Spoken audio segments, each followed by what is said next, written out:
This is a lecture on the Coriolis effect and wind. In this lecture, we will build on the simple model of atmospheric circulation from the atmosphere lecture. If you recall, we were considering a room with a radiator on one side and a cold window on the other. As air rises over the radiator, because it's hotter and lower in density, air then moves along the ceiling until it reaches the cold window. The air then cools, contracts, becomes more dense, and sinks to the floor. In this lecture, we'll see how our model of atmospheric circulation is modified because of Earth's rotation. The air that moves along Earth's surface doesn't move in straight paths. The air is moving straight, not speeding up or slowing down, but when viewed on a map, the air's path has an apparent deflection. This deflection is called the Coriolis effect. We will look at how the Coriolis effect leads to 3 major wind belts in each hemisphere. We will also see how there are certain weather patterns that can be tied to this simple circulation model.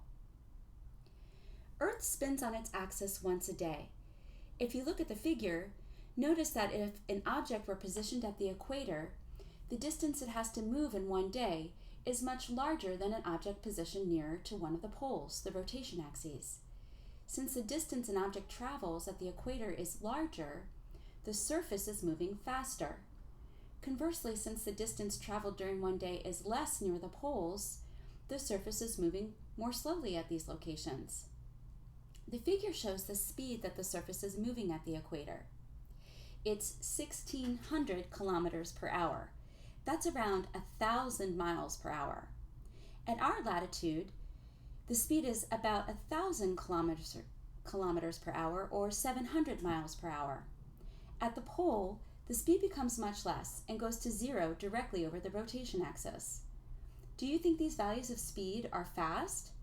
Definitely, 700 miles per hour is fast, but why don't we feel Earth spinning? We don't feel Earth spinning because the air in the atmosphere is also moving at the same speed as the surface. We don't detect this motion.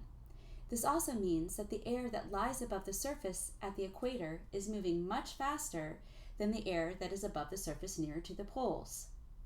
Now, to understand the Coriolis effect, think about what happens to an object in the air that is traveling across Earth's surface. Notice in the figure, if I'm at a position at the equator and I travel north, since initially I'm going from faster moving air into slower moving air, I move ahead of my path. And my path is deflected to the right because I'm moving faster. If you examine the figure, you could see that the path is deflected to the right. The dashed line is not deflected, is the non-deflected straight path, but because of Earth's rotation, the actual path shown by the solid green line is curved. Keep in mind, the air actually hasn't sped up, slowed down, or turned. Simply due to Earth's rotation, when viewed on a map, the path the air travels has been deflected. This apparent deflection of air and other objects moving above Earth's surface, along the surface, is what's called the Coriolis effect. Let's examine the figure again, but this time, look at what happens to an object or air that is moving south along Earth's surface in the northern hemisphere.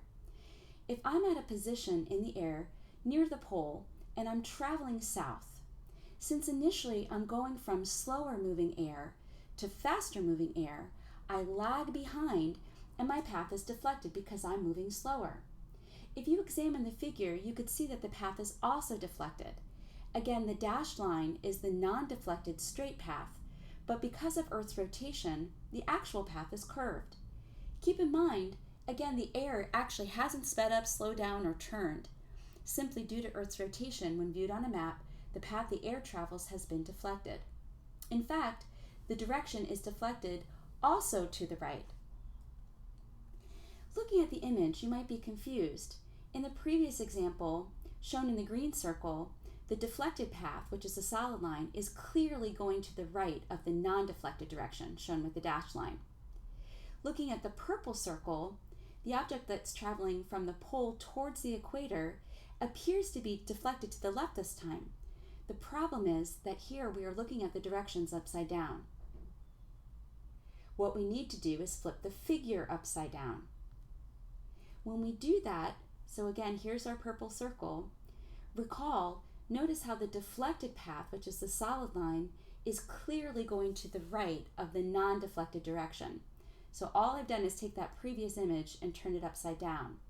So keep in mind, when we look at the examples of deflection directions due to the Coriolis effect, always look at the direction with the arrows pointing toward the top of the image. If your arrows are pointing down in the image, simply turn the image upside down. Now, let's examine what happens when air moves along Earth's surface in the southern hemisphere. If I'm at a position in the air above the South Pole and I travel north, since initially I'm going from slower moving air masses to faster moving air masses near the equator, I lag behind and my path is deflected because I'm moving slower. If you examine the figure, you could see that the path is also deflected. Here, the yellow line is the non-deflected straight path, but because of Earth's rotation, the actual path is curved, shown by the red line. Keep in mind, again, the air actually hasn't sped up, slowed down, or turned. Simply due to Earth's rotation, when viewed on a map, the path the air travels has been deflected. The direction of apparent deflection of air masses in the southern hemisphere is to the left. Notice in the figure, if I'm in the position in the air above the equator and I travel south, since initially I'm going from faster moving air masses to slower moving air masses, I go ahead and my path is deflected because I'm moving faster. What is this direction? It's actually to the left, but remember, if the arrows are pointing down, you need to turn the figure upside down. So here I've done that. What's the deflection direction? The solid line is the non-deflected straight path, but because of Earth's rotation, the actual path with the dashed red line has been deflected to the left. So in summary, due to the Coriolis effect, objects traveling in the northern hemisphere are deflected to the right, and objects traveling in the southern hemisphere are deflected to the left. Next, let's focus on winds.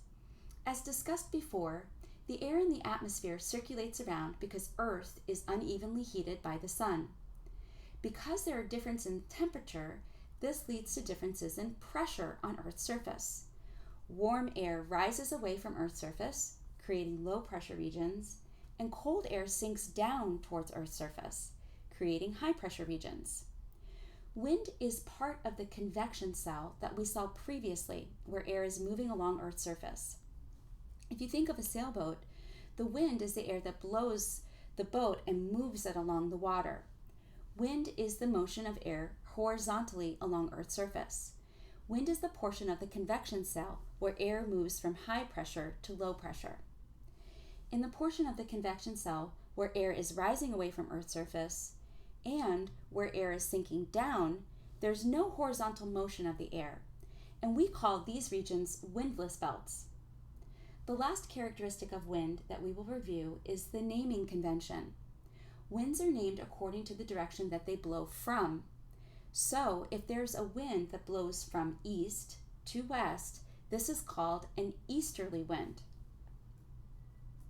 Let's apply the simple model of atmospheric circulation to the Earth. Let's consider first that Earth is not spinning.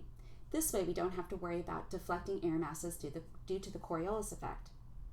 So looking at the equator, we have a convection cell that's here drawn on the side of the image. So you want to imagine that this is air that's moving in the atmosphere.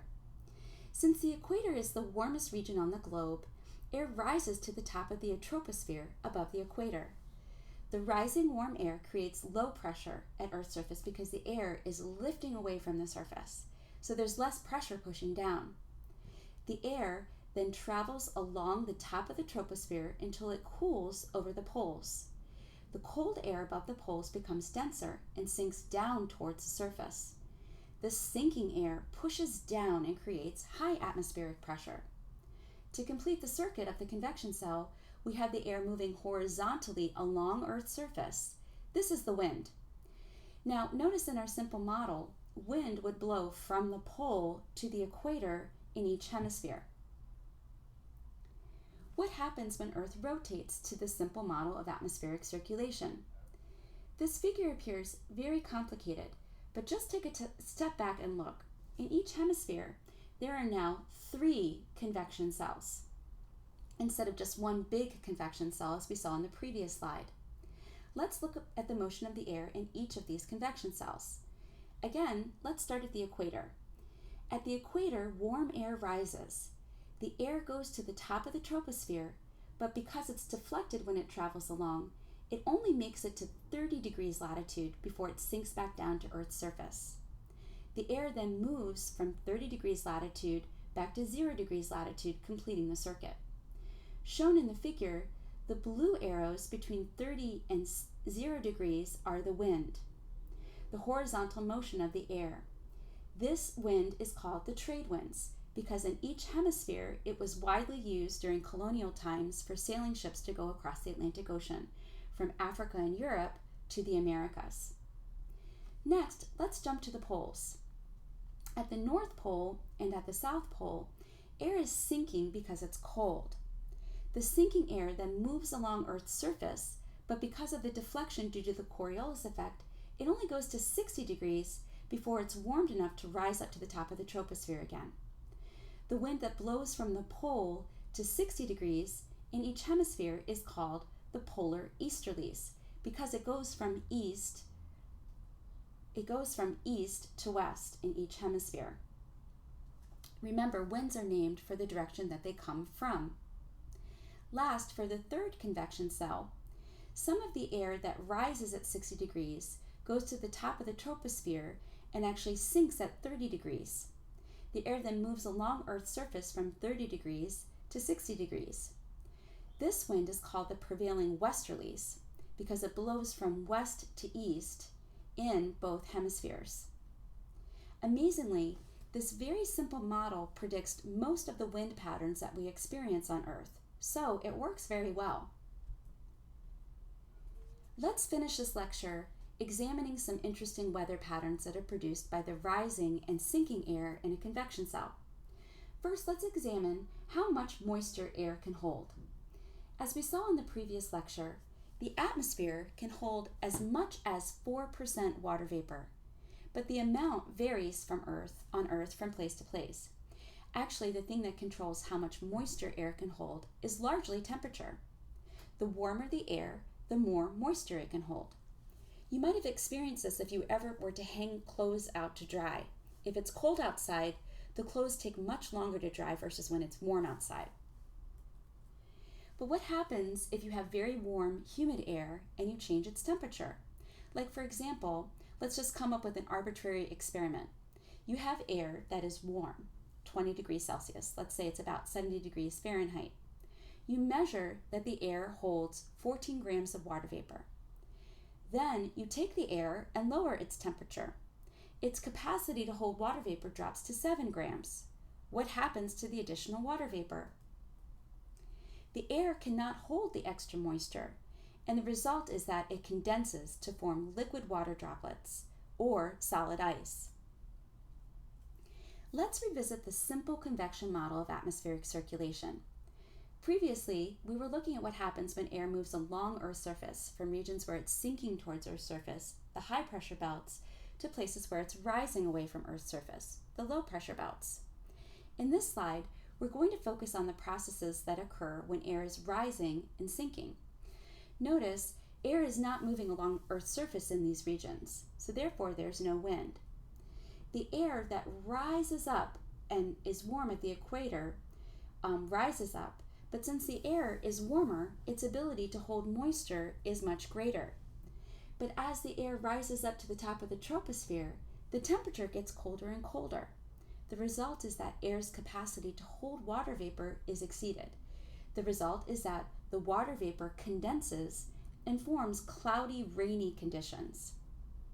So the air loses so much moisture when it reaches the point where it's cooled enough to sink back down towards Earth's surface. The air is actually very dry. It has no moisture. These regions tend to be very arid and have clear skies with no clouds. So when we get to class, we'll see how regions of rising air that have low pressure, have very little wind, and also are very rainy and cloudy on Earth's surface. Likewise, when there's sinking air, where there's high pressure, There's very little wind, and these regions tend to be very arid and dry. This concludes the lecture on the Coriolis effect and winds.